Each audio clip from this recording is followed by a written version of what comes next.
重生后，我在湘江遭到暗杀，王家得到消息后坐不住了，直接让王静安赶来山青看望叶松，借此来释放一下王家对于此事的态度。然而待到王静安离开后，老爷不太对劲。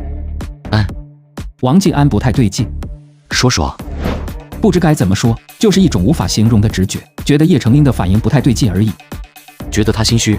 叶成英沉默，随后在踌躇中缓缓摇了摇头，没有对此进行作答。相对之下，叶松脸上也随之浮出了一抹耐人深思的深邃笑容来，可也没去就此话题多说。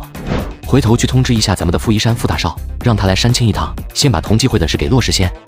好，我先回去，回头给傅一山打完电话后再知会你一声。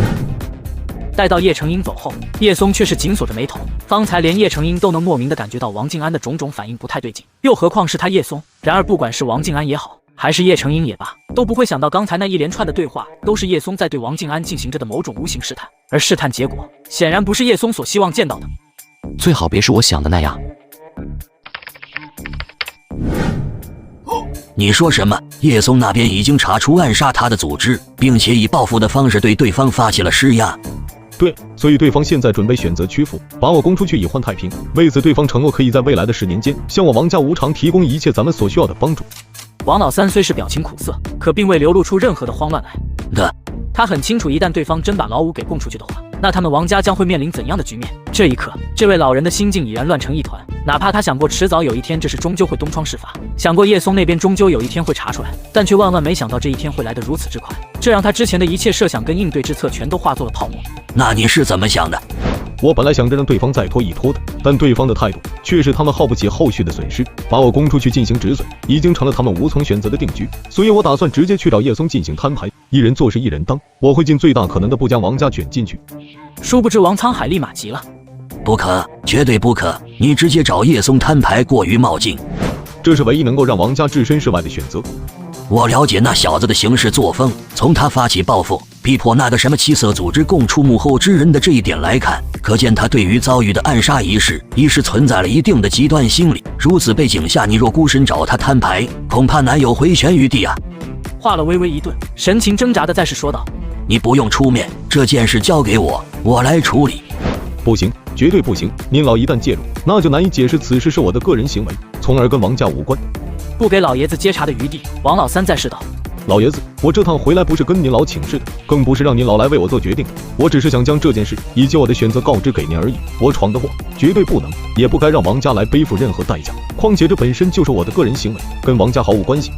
是不是你的个人行为，是不是跟王家有关，这不取决你如何认为，而是在于叶松他会如何解读，他要如何解读。当然，这并不是最重要的。我担心的也不是王家是否会被卷进去，而是担心你，因为就我对他的了解以及他就暗杀事件所呈现出来的报复态度，如果你主动出面找他公然摊牌的话，结果定然绝非你能承受得了的了，或者该说是绝对不是我这个黄土埋到嗓子眼的老不死接受得了的。王沧海情绪有些激动的高声斥责：“老三，这不是你能逞英雄的事，你也逞不了这个英雄。还有更好的选择吗？难道还要让你老来给我擦屁股吗？我入一趟紫禁，找老总。找老总介入，这岂不是会让形势对我王家更加不利？要知道，就算我找叶松摊牌，他也不见得会将这事闹到紫禁那边去。可您一旦找上老总，这又会让紫禁方面对如何看待王家。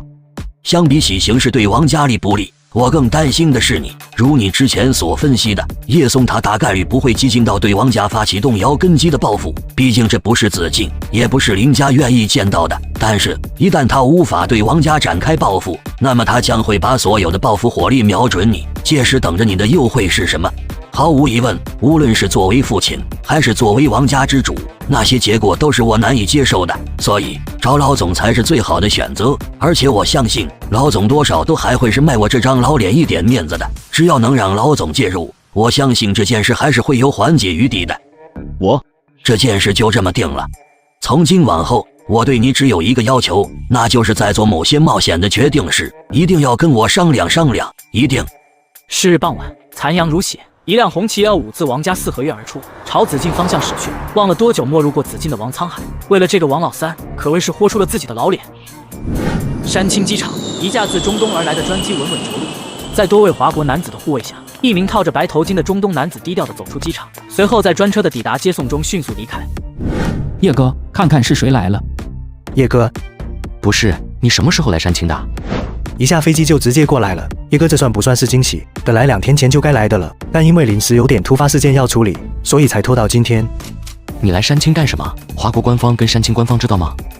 我几乎是瞒着所有人过来的，所以并没有将这次山青之行对华国官方进行任何的知会。所以你是专程来看望我的？对。至于吗？咱俩先前不是通过电话，并且跟你说了并无大碍吗？知道你无恙是一回事，来看望你又是另外一回事，一码归一码的。叶哥，现在身体状况如何？基本没什么问题了。你看我这精气神，还有什么异常之说吗？看到你这精气神，我放心了。不过说来，还是万幸当时离开前穿上了特级防弹衣，不然你估计就不是来看望我，而是来吊唁我了。叶哥，那场暗杀的幕后黑手有线索了吗？这个问题我这几天一直都有在问哈利，可惜他总是会找各种说法去回避，或者是敷衍我。没有。没有？怎么？难不成得找到暗杀事件的线索才算正常？倒也不是那个意思，不过不知叶哥你知不知道，就在几个小时前，地下世界全球排名第3的七色组织有2名高层遭到了狙击暗杀，一位叫亚历山德罗，在罗马大街上被远程狙击手一枪爆头，还有一位叫安赫尔来着，在他的别墅书房中也是被狙击手远程射杀。你怀疑跟我有关？距离叶哥你在湘江遭到暗杀过去几天，七色的2名高层人员几乎是同时遭到暗杀，方式同样是远程狙击，这难不成真是巧合吗？要知道，接连2名高层前后脚分别在罗马跟西班牙被暗杀，这在七色组织的过往历史中是绝无仅有的。虽说七色高层并非第一次被人暗杀，但是发生的时间点跟节骨点，确实是很难不让人第一时间往叶哥身上进行联想。要按你这么说的话，这会儿岂不是外界都在怀疑七色组织高层被人远程狙击暗杀的事情跟我有关了，并且还从侧面反映出了我之前在湘江遭到暗杀一事是七色组织所为吗？其他人我不知道，但在下机赶往叶哥你这边的途中，当我收到那一消息的时候，我第一时间确实想到的人是叶哥。如果我说我什么都不知道，包括截止到目前为止，我仍然没有任何跟暗杀事件相关的线索，你信吗？ What？ 叶哥你是认真的？是的。如果是这样的话，那七色高层遭到狙击暗杀一事会是什么势力所为？这个问题估计我回答不了你。好了，不要纠结在暗杀的事上了，幕后黑手迟早都会浮出水面的，时间问题而已。说说你吧，近况如何？卡尔塔王室内部现在是怎么个情况？有关你继任新王储的事儿，会不会遭到什么阻力？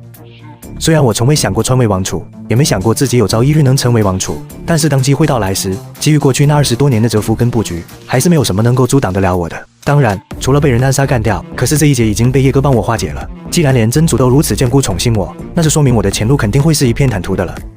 那就好，所以还是像你之前跟我说的那样，估计得到3、4月份才会正式即位新王储吗？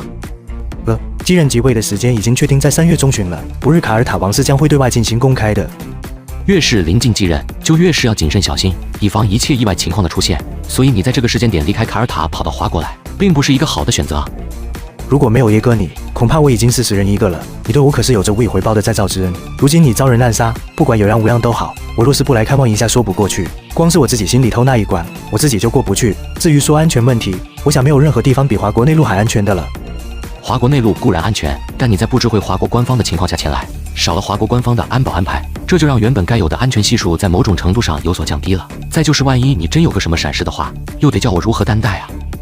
这不是有9州安保的精锐护着吗？要是连在9州安保的护卫下还能出事的话，那我也认了。得，不开玩笑了。虽然你是私下低调前来，但只要你在华国现身，肯定是瞒不了华国官方的。所以不出意外的话，华国官方的电话很快就得打到我的手机上来了。为此，我还是先将你来华的事跟他们说一声吧。我找他们总比他们找我要好。